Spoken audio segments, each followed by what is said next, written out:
Betty Katzenstein nasceu na cidade de Hamburgo, Alemanha, no dia 27 de agosto de 1906.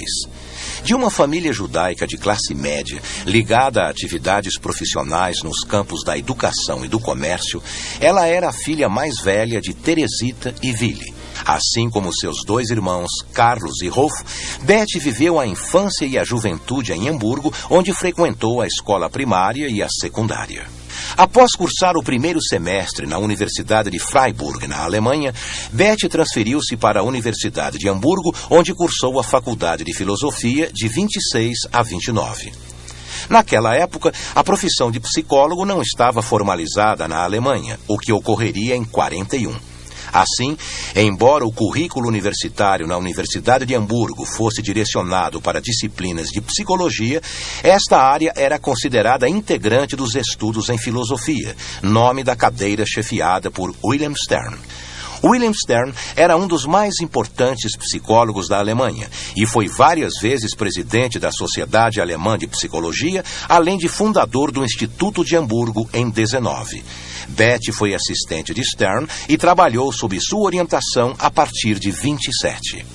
Psicologia, quer dizer, era uma coisa muito inovadora, era uma coisa nova na época, e ela já no espírito de descobrir coisas novas, quer dizer, estava dentro do universo da pedagogia, mas era alguma coisa um pouco diferente, uma coisa que envolvia muita pesquisa, coisa nova. Ela se interessou por esse novo campo, que não se sabia se ia dar certo ou não. E outra história também que marcou muito essa fase de adolescência da minha tia, que ela ganhou um concurso que ela fez, ela ganhou o direito de fazer um curso de ser aviadora. E ela estava toda entusiasmada com esse curso, e a minha avó não deixou ela fazer esse curso.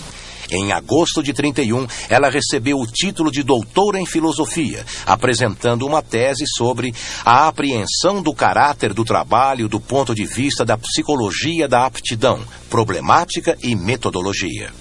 Em seus primeiros anos de trabalho profissional, a doutora Betty atuou e publicou artigos especializados nos vários campos da psicologia.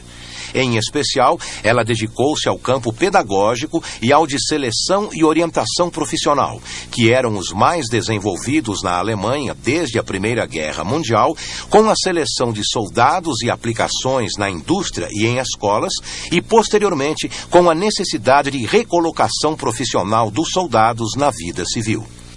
A notável efervescência intelectual, cultural, artística e política da República de Weimar, na Alemanha, e de sua democracia, foram destruídas a partir de 1933, com a ascensão do Partido Nazista ao poder e a submissão de toda a liberdade a um sistema totalitário. Em abril de 33, o nazismo instituiu a Lei de Restauração do Serviço Profissional Civil, que determinou a demissão de todos os funcionários públicos que fossem considerados de oposição, como social-democratas e comunistas, e os que fossem considerados de raça inferior, conforme a eugenia nazista. A perseguição nazista contra toda a vida intelectual livre levou ao êxodo de milhares de professores. A política nazista destruiu o Instituto de Hamburgo. Em abril de 33, Wilhelm Stern foi proibido de lecionar e depois demitido. Outros professores de psicologia do Instituto de Hamburgo foram perseguidos. Heinz Werner foi demitido e Martha Murschow acabaria suicidando-se em 33. Como intelectual, psicóloga, livre-pensadora e judia, Betty Katzenstein foi excluída da universidade. Para sobreviver, ela passou a dar aulas particulares, acreditando que o nazismo teria curta duração. Ela foi acusada de comunista e levada para a Gestapo, onde ela ficou 3 semanas. E parece que foi um período, uma coisa que ela falou muito pouco, mas é uma coisa que deixou marcas muito profundas, de muito medo e de muita insegurança nela. Depois de 3 semanas, que foi na época de Natal, conseguiram tirar ela da prisão, e 2 dias depois o meu tio conseguiu levá-la para a Suíça. A Suíça, onde vivia um primo, Hans, foi seu primeiro refúgio. O irmão que a acompanhou à Suíça voltou para a Alemanha, de onde emigraria para os Estados Unidos em 1938. Depois de 6 semanas na Suíça, na condição de refugiada e aguardando a documentação necessária, a doutora Beth migrou para o Brasil, chegando a São Paulo em março de 1936. Ela foi morar com o irmão Carlos no bairro de Vila Mariana. Então, meu pai veio aqui para o Brasil em 1934 como aprendiz e classificador de algodão, e ele veio para São Paulo trabalhar na Sambra. Quando ela veio para o Brasil, ela tinha, acho que, acabado de se instalar, morava numa casa lá na Lins de Vasconcelos, em que meu pai foi fazer tese lá em 33, nós fomos para lá. E eu aprendi a falar alemão com a idade de 6 anos. E aí, quando a gente veio para o Brasil, eu tinha me posto numa escola que era nazista, aquela coisa. E em 38 eu me insurgi, eu queria ir embora daquela escola. E a Beth, que tinha ficado amiga da mamãe e que frequentava muito a nossa casa e era muito amiga lá dos meus pais, ela quis dar uma força para mim. Então ela disse que me daria as aulas de alemão. Então não só ela me ensinou alemão, como ela me mostrou toda a riqueza da literatura alemã, né? Como também na continuidade dessa convivência, eu aprendi, sem saber o que era, muita coisa do que faz a minha cabeça hoje, entende? 3 meses após chegar a São Paulo, a doutora Beth ingressou no Laboratório de Psicologia do Instituto de Educação da USP. O laboratório, coordenado por Noemi Silveira Rudolfer e sediado na Escola Caetano de Campos, na Praça da República, era um lugar central na formação e pesquisa em psicologia em São Paulo. Então a minha tia veio para cá sem ter planejado exatamente vir para o Brasil, sem ter estudado português, sem saber de nada. Mas, assim, ela, com o conhecimento que ela teve, ela foi conseguindo se adaptar, se encontrar, ter espaço para o trabalho dela e para o conhecimento dela em todas as instituições aqui no Brasil, e aonde ela conseguiu desenvolver todo um jeito diferente de fazer psicologia e de viver bem também. A mãe deu aulas para ela, trocava. Ela dava aulas de alemão para minha mãe, mamãe dava as aulas de português para ela. A doutora Beth trabalhou no Laboratório de Psicologia da USP por 5 anos, desenvolvendo pesquisas sobre interesses infantis, como um estudo sobre leitura nas recém-inauguradas bibliotecas infantis do Departamento de Cultura, que fora liderado pelo escritor Mário de Andrade. A doutora Beth defendia a importância do brincar, de se exprimir com liberdade e de escutar as crianças. O psiquismo infantil tem uma estrutura diferente do nosso. Sua lógica e sua concepção do mundo, com seus acontecimentos, diferem das nossas. O estudo psicológico das suas manifestações na língua, no desenho, nos testes, nos faz compreender este mundo infantil e nos deixa agir melhor nele para o desenvolvimento são das crianças de hoje, homens de amanhã. O interesse por compreender o mundo infantil e orientar atividades educacionais norteará o trabalho da doutora Beth a partir de 1940 em outras instituições pioneiras nesta abordagem, como a Cruzada Pró-Infância e a Organização Feminina Israelita de Assistência Social, a OFIDAS. Dirigida por Pérola Byton, a Cruzada era uma instituição de assistência à mãe e à criança que mantinha jardins de infância em vários bairros. Na Cruzada, a doutora Beth organizou o departamento psicológico, nele trabalhando durante 11 anos. Este departamento, além dos estudos individuais feitos a pedido das professoras, as jardineiras ou de pediatras, realizava vários estudos coletivos sobre os interesses das crianças, seus desenhos, jogos e livros preferidos e estudos sobre a maturidade escolar, nível de inteligência e socialização.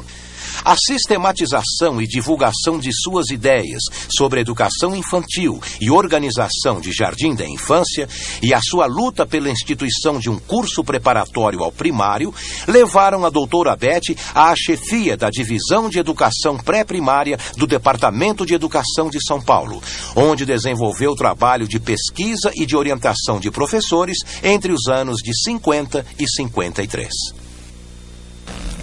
Além das crianças em idade pré-escolar ou das crianças escolares que deveriam ser promovidas ou não, com a doutora Beth aprendi a trabalhar com outro grupo de crianças. Crianças, como hoje diríamos, com habilidades diferentes. Como naquela época se dizia, crianças com atraso, crianças com problemas físicos, com deficiências físicas. E desta maneira trabalhamos, por exemplo, com crianças da Sociedade Pestalozzi, onde ela me parece que foi uma das conselheiras, e participei de várias avaliações de crianças da Sociedade Pestalozzi. Da mesma maneira, crianças do Lar Escola São Francisco, crianças que apresentavam deficiências físicas e, na grande maioria, também concomitantemente problemas de retardo no seu desenvolvimento. O Lar Escola São Francisco foi fundado em 43 por Maria Ecilda Salgado para criar um lar-escola para crianças fisicamente deficientes. A doutora Beth participou da fundação da entidade, sendo dela, inclusive, a sugestão do nome de São Francisco para a instituição. Até 54, a doutora Beth formou, junto com 4 médicos, o conselho técnico da instituição. Na Sociedade Pestalozzi, fundada em 1952 para atender às crianças excepcionais, a doutora Beth atuava como colaboradora.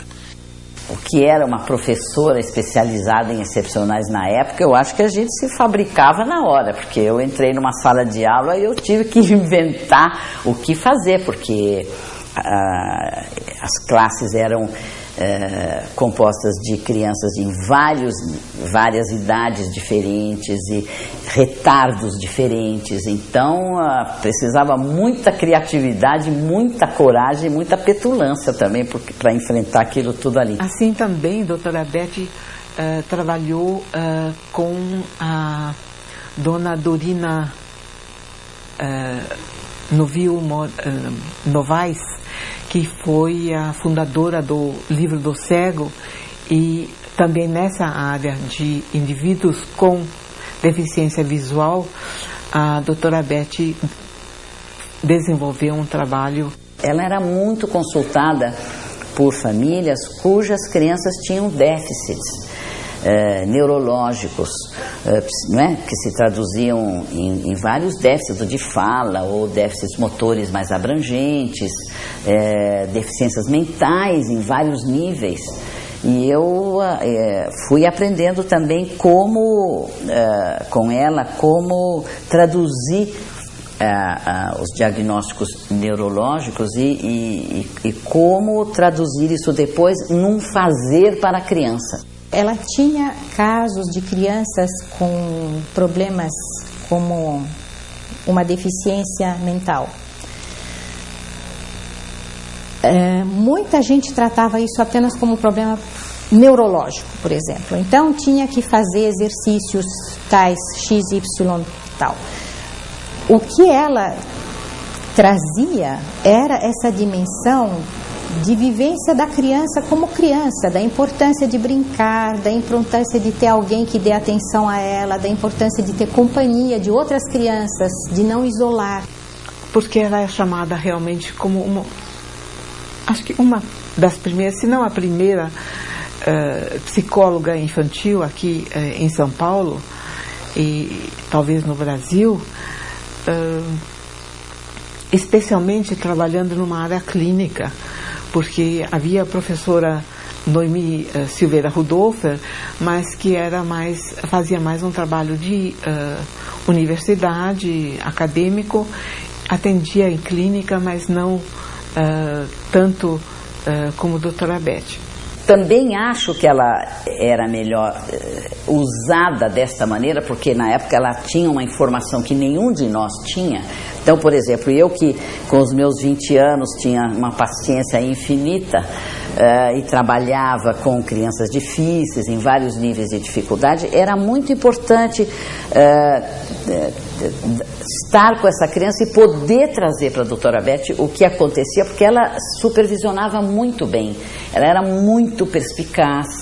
Nesta época, o problema de crianças que tinham alguma deficiência dentro de uma família era um estigma muito grande.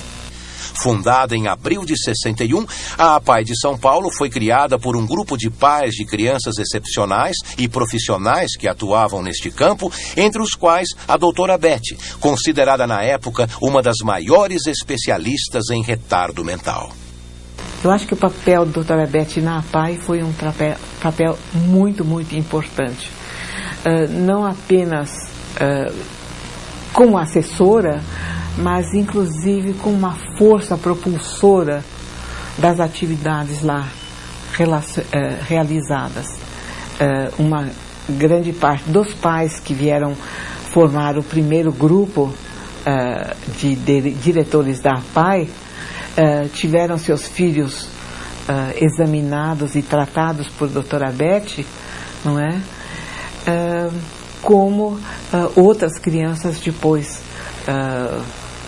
que vieram a frequentar o APAE tiveram orientação por parte dela. Como refugiada e imigrante, a doutora Beth era particularmente sensível às questões das crianças nesta condição. Ela trabalhou como voluntária na Congregação Israelita Paulista, CIP, e na OFIDAS, entidades que acolhiam imigrantes e que mantinham cada uma um lar da criança. Uma característica, né, dos três Katzensteins, né, da minha tia e dos dois irmãos, é que eles sempre tiveram uma preocupação social muito grande, sempre tiveram uma preocupação com as pessoas e com a comunidade onde eles viviam, e sempre dedicaram muito do seu tempo para ajudar e melhorar as condições de todas essas pessoas. Nessa situação de imigrantes, é lógico que as pessoas se reuniram e, inclusive, meu pai foi um dos fundadores da Congregação Israelita Paulista. Doutora Beth, que já esteve aqui como psicóloga, foi de grande ajuda também no trabalho que foi feito com os imigrantes, seja na CIP, então, ou seja em outras instituições judaicas. 3 anos após chegar ao país, a doutora Beth naturalizou-se brasileira, formalizando sua decisão de estabelecer-se definitivamente no Brasil. Ainda em 41, a doutora Beth começa a trabalhar, juntamente com Aniela Ginsberg, no Centro de Orientação Profissional do Instituto de Organização Racional do Trabalho, o IDORT, que atendia especialmente adolescentes em orientação educacional e profissional e funcionava também como clínica psicológica. Posteriormente, trabalhou no Senai como assistente técnica da divisão de seleção, trabalhando com teste de seleção e qualificação profissional até 51. Sobre este tempo, recordaria a doutora Beth 40 anos depois em uma homenagem a Aniela Ginsberg no CRP. Em suas palavras: cheguei a encontrar nossa homenageada 44 anos atrás, em 1936, conhecendo-a, entretanto, de vista do nosso tempo de estudantes, num seminário da Universidade de Hamburgo, discípulas que fomos do eminente cientista William Stern. O destino e o amor à profissão nos uniram. Estabeleceu-se entre nós um contato sui generis. Chegadas ao Brasil no mesmo ano, tendo como língua materna o polonês e o alemão, respectivamente, adotamos a língua portuguesa para nossos entendimentos. Outra área em que a doutora Beth atuou desde os anos 40 foi a área médica. Ela se preocupava muito com as crianças doentes ou hospitalizadas e com o preparo dos profissionais que atuavam com estas crianças: médicos, enfermeiros, fisioterapeutas, ortóticas e dentistas. Isso também fazia parte desse começo da doutora Beth aqui, de uma coisa que não existia, essa preocupação de acompanhar uma criança que tinha que ser hospitalizada. E nesse trabalho com as possíveis cirurgias ligadas ao estrabismo, ela também foi pioneira, porque ela insistia na importância da presença da mãe ou de alguma pessoa familiar dentro do hospital, que não poderia se deixar a criança sem acompanhamento, totalmente isolada e exposta a pessoas estranhas, num momento de fragilidade maior. Então, veja, isso em 55, ela já insistia na presença de uma pessoa que estivesse lá acompanhando a criança internada. Em 1946, a doutora Beth foi contratada para dar aulas na Escola de Enfermagem da USP. Enquanto Otto Klinenberg lecionava desenvolvimento da criança, a doutora Beth lecionava desenvolvimento psicológico da criança. Ela atuava também junto à pediatria da Faculdade de Medicina da USP. Uma das outras áreas na qual colaborei com a doutora Beth foi num trabalho que ela iria realizar com o professor Dr. Raul Briquet, um dos grandes pediatras da época, e um homem com uma visão muito avançada em relação ao tratamento e à relação mãe e bebê. Dr. Raul Briquet e doutora Beth queriam fazer um trabalho de instalar no Hospital das Clínicas o que era chamado de rooming-in, de alojamento conjunto, ou seja, o bebê ficando junto com a mãe e não no berçário. Ela lecionou na Faculdade de Enfermagem até 52, mas continuou atuando em cursos esporádicos com vários profissionais. Nesses cursos que ela preparava, ela estava preocupada, de novo, com a parte da vivência da criança. Então, o que ela queria transmitir para as enfermeiras é justamente essa dimensão fora da dimensão médica. A importância que havia da toda a parte psicológica da criança em qualquer problema médico que surgisse. Entre 53 e 62, a doutora Beth lecionou psicologia na Escola Livre de Sociologia e Política de São Paulo. Bom, entre as outras atividades da doutora Beth, e foram tantas, não é? E possivelmente, inclusive, devido à formação básica dela, a experiência dela já no passado, ela trabalhou muito, como foi chamado muitas vezes, como perita em processos judiciais. O que é um trabalho extremamente difícil, de uma responsabilidade muito grande. A doutora Beth publicava constantemente artigos em revistas científicas e participava de inúmeras sociedades. Ela também valorizava as atividades institucionais e associativas dos psicólogos. Foi integrante do comitê diretor da Sociedade Internacional de Psicologia Aplicada de 49 até 71. Esteve entre as fundadoras da Sociedade de Psicologia de São Paulo em 1945 e, posteriormente, foi uma das primeiras a se inscrever no Conselho Regional de Psicologia de São Paulo. Além disso, ela tinha a preocupação de divulgar a psicologia para o público leigo, o que a levou a escrever artigos em jornais de grande circulação, como o Diário Popular, o Estado de São Paulo, Folha da Manhã, Folha da Tarde e Folha da Noite. Durante os anos de 47 e 48, ela manteve uma coluna semanal na Folha da Manhã chamada Clínica Psicológica, em que respondia às questões levantadas pelos leitores, representados por uma personagem fictícia, Dona Anastácia, com quem mantinha um diálogo. Na década seguinte, manteve uma coluna de nome A Psicóloga Responde na revista feminina Lady. Nesta revista, escrevia também Huberto Schoenfeld, com quem a doutora Beth viria a se casar aos 52 anos. Durante mais de 40 anos, a doutora Beth atendeu em seu consultório, que funcionou em sua residência. Ela atendia pais, crianças e adolescentes em estudos de caso, diagnóstico e orientação. Seu estudo envolvia a aplicação de testes e de entrevistas, pesquisa de álbuns de fotografia, diários e material escolar, e também a observação da criança nas situações reais em que ela vivia, seja em casa, seja na escola ou em atividades livres. Quando eu comecei a trabalhar com a doutora Beth, era anos 55, não tinha curso de psicologia na PUC e nem na USP, né? Tinha pedagogia, né, que foi para onde eu fui um ano depois de trabalhar com a doutora Beth, né? Então, sem ter certeza se eu estou sendo precisa, acho que a doutora Beth era uma pessoa não só excepcional do ponto de vista da personalidade, mas ela tinha uma forma de trabalhar única e nova nesse mercado. A doutora Beth tinha sido orientanda na tese de doutoramento dela de William Stern, que foi um dos grandes psicólogos alemães que depois foi para os Estados Unidos. E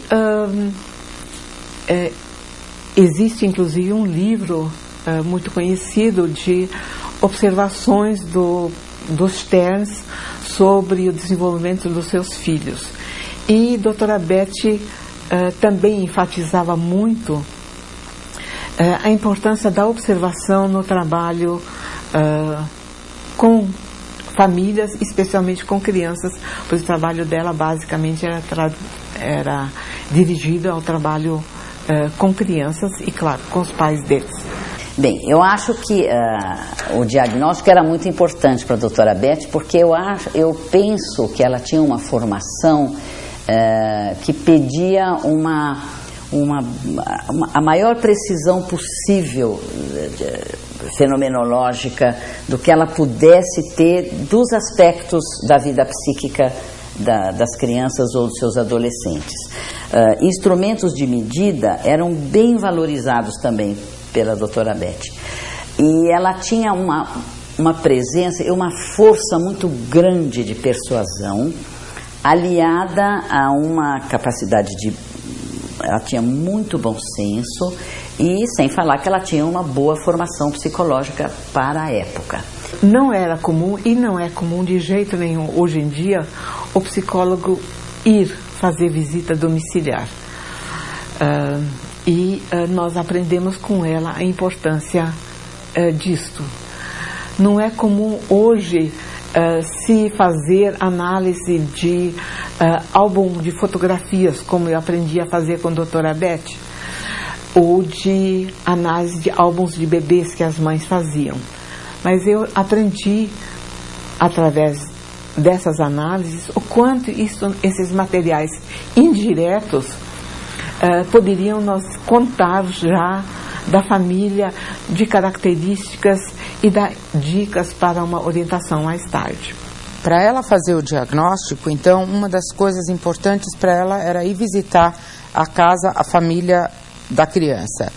E ela não só, então, observava, mas quando ela via uma coisa que era óbvio que tinha que ser mudado, ela logo percebia e falava isso. Então, por exemplo, ela entrava num quarto de criança e via que a caixa de brinquedos estava lá no alto e a criança mal, sabe, era muito a criança pequena, o brinquedo lá em cima. Então, na hora ela dizia, olha, essa caixa de brinquedos é para essa criança? Então tem que pôr na altura da criança e não lá em cima. Então, ela já ia dando dicas simples, mas que às vezes fazia toda a diferença. No meu tempo com a doutora Beth, a psicanálise era uma coisa mais distante, aspectos do inconsciente eram levados em conta, mas não era algo que se trabalhava, né?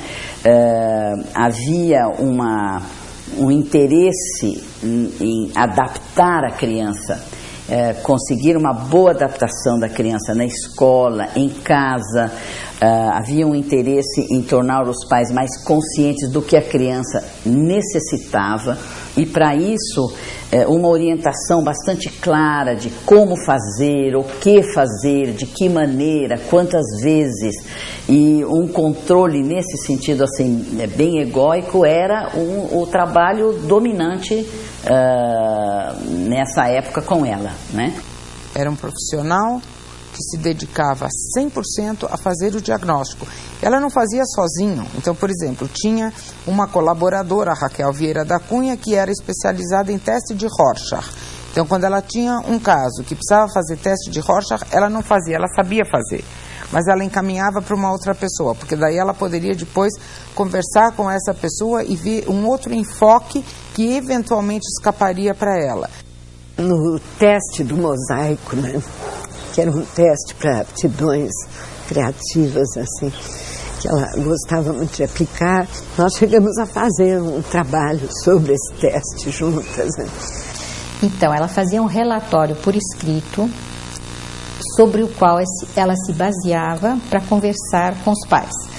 E esse relatório, então, era dividido em material de estudo, onde tinha a visita domiciliar, a visita escolar, os relatórios médicos, tudo que tinha sido pedido, material de testes, e fazia parte desse material de estudo. Depois vinha o diagnóstico, quer dizer, ela fazia uma análise de todos os testes que tinham sido feitos, uma avaliação do como, quando, etc., minuciosa. Depois ela dava a orientação, a conclusão e depois a orientação. Então ela chamava a família, explicava o que acontecia e fazia os encaminhamentos. E esses encaminhamentos eram para outros profissionais de todas as áreas. Ela não encaminhava só, eventualmente, para uma terapia com um psicólogo, se ela achava que isso era necessário, mas ela tinha fisioterapeuta, ela tinha professor de educação física que ela indicava, clubes com professor de natação, terapia ocupacional, as mais diversas profissões, com as mais diversas especialidades, ela encaminhava os pacientes. E nós, então, éramos os colaboradores que tínhamos que atender os pacientes que ela nos encaminhava e mandar relatórios para ela. E os testes, né? Quer dizer, a doutora Beth era uma clínica desse ponto de vista, assim, usando testes que ela tinha trazido de fora, que ela tinha muita tarimba em usá-los, muito bom senso em trabalhar a parte qualitativa dos resultados dos testes, tanto os que mediam escalas de desenvolvimento, como noção de inteligência, mas era uma noção de inteligência, porque o coeficiente de inteligência há muitos anos já caiu em descrédito. Mas no trabalho com a doutora Beth, eu sempre fui orientada e trabalhei muito na avaliação da qualidade. Interessava muito mais descrever as respostas, descrever a qualidade do desempenho do que se ia dar QI, X ou Y. Os testes psicológicos eram considerados instrumentos muito importantes para a doutora Beth. Ela traduziu, adaptou, estabeleceu normas para avaliação em nosso meio de testes estrangeiros e produziu vários trabalhos, discutindo resultados comparativos de testes como Rorschach e Mosaico de Lowenfeld. Mas foram os testes coletivos, especialmente de maturidade escolar, que a ocuparam mais. Doutora Beth trabalhava muito com desenhos, usamos muito os testes de maturidade escolar, o ABC do Lourenço Filho, tinha outro teste de Colibri, Com esses testes de maturidade escolar, a doutora Beth acabou elaborando o seu próprio teste, que foi uma reunião de itens de vários testes que foram usados e que, então, ela compôs, fez um estudo a respeito e que se mostrou útil mais tarde, então, como um instrumento de avaliação de maturidade escolar. O nome Becassi vem das letras B, K e S, as iniciais de seu nome. Mais tarde, ela recebeu uma proposta de dirigir a cadeira de psicologia em Assis, no interior. Financeiramente não era bom, porque ela tinha que assinar um termo de que ela lá não poderia ter clínica particular. Mas foi para ela suficiente, porque o desafio de ir para um lugar onde tinha muito menos profissionais do que aqui e poder formar uma ou algumas gerações de psicólogos era tão mais fascinante para ela do que o dinheiro em si, que ela foi, largou tudo aqui, fechou a clínica particular, sabendo que talvez mais tarde, algum dia ela voltaria ou ela retomaria ou não, mas não era nem a preocupação dela. Em 1976, a Faculdade de Filosofia, Ciências e Letras de Assis passou por uma grande reestruturação com a sua incorporação à recém-criada Universidade Estadual Paulista, a Unesp. É neste contexto de transformação que a doutora Beth foi convidada como professora do Departamento de Psicologia. Iniciando como professora de técnicas de exames e aconselhamento, tornou-se chefe de departamento e coordenadora da clínica psicológica. Em Assis, ela participou de vários eventos e iniciou uma série de projetos extracurriculares. Introduziu um plantão de atendimento de psicologia aos alunos, um programa de assessoria ao judiciário e estimulou projetos comunitários e de pesquisa. Ela coordenou também o primeiro curso de especialização em psicologia clínica da Unesp de Assis, que resultou em um livro publicado com a participação dos alunos. Eu visitei ela com meu marido diversas vezes lá em Assis, era uma viagem danada de longe, mas ela estava bem, ela estava satisfeita e ela curtia muito o carinho das famílias, dos alunos, dos professores, colegas lá de Assis, que era uma coisa que já não existia aqui em São Paulo. Então, por exemplo, não tinha domingo que alguma colega ou algum aluno, alguma professora não levava um pirex com alguma comida gostosa para o almoço. Ela não tinha que cozinhar porque eles tinham, assim, decidido que a doutora Beth vai comer todo domingo alguma coisa que a turma fez, que era uma novidade para ela, porque isso não existia em São Paulo. Então ela sempre curtiu as coisas boas que aconteciam no lugar. Na época da contratação na Unesp, a doutora Beth já tinha mais de 70 anos e, por isso, foi contratada como professora colaboradora por um período de 2 anos, renovado em 78 para um novo período bienal, ao final do qual não pôde ser novamente renovado por obstáculos administrativos. Em reconhecimento da importância de sua atuação na Faculdade de Assis, o Centro de Pesquisa e Psicologia Aplicada leva hoje o seu nome. Em São Paulo, a doutora Beth retomou o consultório. Foram meses de trabalho intenso em que ela também reorganizou todo o seu arquivo. Ela tinha muitos e muitos e muitos arquivos e ela anotava todas as impressões que ela tinha sobre cada caso, ela aplicava muitos testes, então todos os resultados dos testes eram guardados e foi isso, ela sempre precisou de pessoas para ajudar ela nessa organização do material e com isso aconteceram coisas muito incríveis, dela conseguir atender crianças e ter nos arquivos dela coisas sobre os pais dessas crianças e coisas sobre os avós dessas crianças. A impressão que ela teve de cada um dessas pessoas da família. Então ela conseguia fazer um estudo muito completo disso.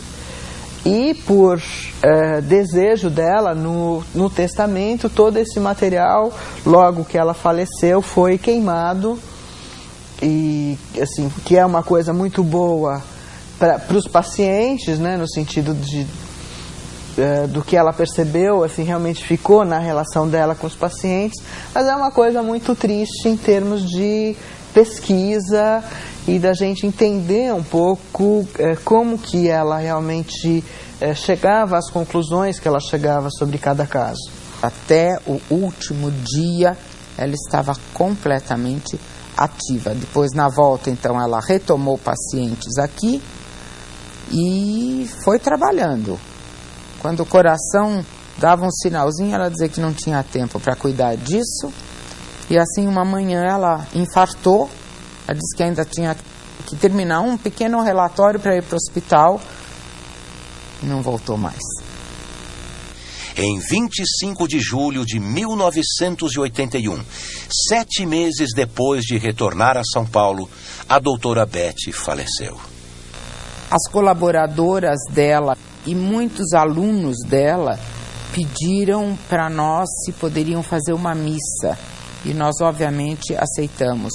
Então, no Lar Escola São Francisco foi rezada uma missa em homenagem a ela, que era uma mulher muito eclética. Então, ela era judia, ela nunca escondeu isso, mas ela também não achava que uma determinada religião era ou a melhor ou a mais importante.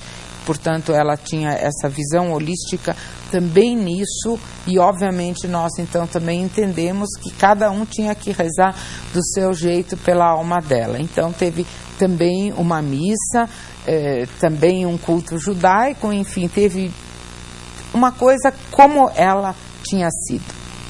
Uma grande parte do que eu aprendi eu devo a ela, e inclusive a compreensão que ela teve e a oportunidade que ela deu a mim e que ela dava a outros, de levantar voo. Beth era uma trabalhadora infatigável. Essa é uma dimensão da vida que eu pessoalmente valorizo muito. Acho que essa maneira que ela, como mulher, porque a Beth era muito contemporânea para o momento dela. Era uma mulher sem filhos, mas era uma mulher que tinha uma vida livre. Quando eu era muito pequena, era muito interessante na casa dela, porque tinha muitos jogos muito diferentes e que eu podia ficar brincando. Tinha coisas de madeira, de montar, tinha muitos animais, né? Eu sempre gostava muito, ela sempre tinha cachorro e gato, né? Uma das primeiras... Foi o primeiro lugar que eu vi cachorro e gato se dando muito bem. E tinha tartaruga também. Então, assim, para mim, como criança, era um lugar muito, muito legal de ir. O interesse primordial dela era realmente o ser humano. A convivência do ser humano, o enriquecimento da personalidade, uma possibilidade de chegar a usufruir da própria capacidade, chegar realmente a desabrochar. Era uma coisa que para ela era importantíssimo, dar essa chance para qualquer um poder desabrochar. E possivelmente, eu tenho, não sei, aqui eu estou realmente criando uma hipótese, eu acho que ela sofreu muito na Alemanha com as restrições que estavam surgindo lá. E a volta que ela deu, digamos, quando ela chegou para o Brasil, foi justamente aceitar esse outro lado, sabe? Uma liberdade total e absoluta, no sentido não de uma forma desregrada, não de não ter limites, mas de uma primeira possibilidade de escuta. E eu acho que ela se sentiu tão bem aqui porque havia esse tipo de clima para ela. Realmente ela teve essa possibilidade de introduzir coisas novas, de fazer coisas como ela queria que fossem feitas, de uma forma tranquila. E formou, acho que muita gente. Foi uma pessoa que, assim como deu para mim, deve ter dado para uma imensidade de pessoas, de dentro dela, assim, o que ela podia sempre, acho que demais. Muito sério tudo que ela fez, eu acho. Sempre tinha uma coisa de ética na própria maneira de ser, não é? Eu acho que é mais realmente por esse ângulo que eu penso a doutora Beth, como humanista. Ela é uma pessoa muito livre, muito original na maneira de pensar. Eu nunca senti nela nenhuma regra, assim, isso é importante, né? E ela sempre aberta para surpresas, porque ela pudesse descobrir.